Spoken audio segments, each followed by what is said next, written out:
And that guy's job is to do the same thing. So from that perspective, I think it's good to have a reputation in the marketplace. I think it's good to have a reputation within your family where your spouse feels protected by you. When we got married at our wedding, at the end of the wedding, everybody's hammered, everybody's drunk, and I got up to give a speech. And I said, I got a couple things I want to talk to you guys about. There's 500 people at the wedding. I said, one, I don't know how long we're going to be married. We're going to take it 1 year at a time. But if we take it 1 year at a time, maybe we'll make it. I can tell you guys all right now, I think we can make it for 1 year.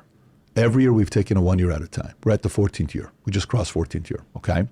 Two, I said, if you come to my wife at any time without us telling you, if my wife is pregnant, you will never see us again. It's none of your business. You go through me and you don't ask that question because you don't get to put that kind of pressure under my wife and say, you guys are not getting pregnant? Are you sick? Are you, is it him? Is this thing not working? Is your thing not working?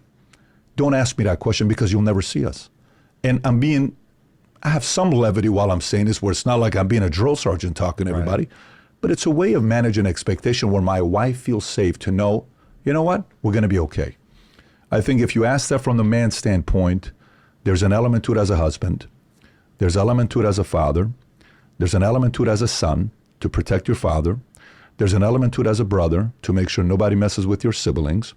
Then there's an element to it when you become a CEO of a company to know that you're a formidable guy, that people are not going to bully your company, and if they do, you're going to have their backs, you're going to stand up. In politics, eventually, you get to a point where if you become a president, fortunately, one of the biggest problems we've got in America right now is those three components that I talked about: love, fear, respect.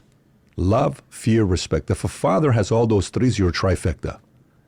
If you are loved and you know how to love, if you know how to impose the right amount of fear, and if you are respected, you have the mixture that makes for the best cocktail of parenting and leadership.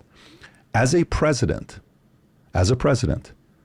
if the enemy fears you, if the enemy respects you, it doesn't matter if they love you. But if they fear and respect you, chaos are down. We have a president today, unfortunately, that's not feared, that's not respected, and is not loved. What happens worldwide? Chaos. When you have leaders at the top leading the way as the number one alpha, and there's not fear, respect, and love, catastrophic situation you're in. And that happens in marriages, companies, parenting, as well as countries. That to me is the important button.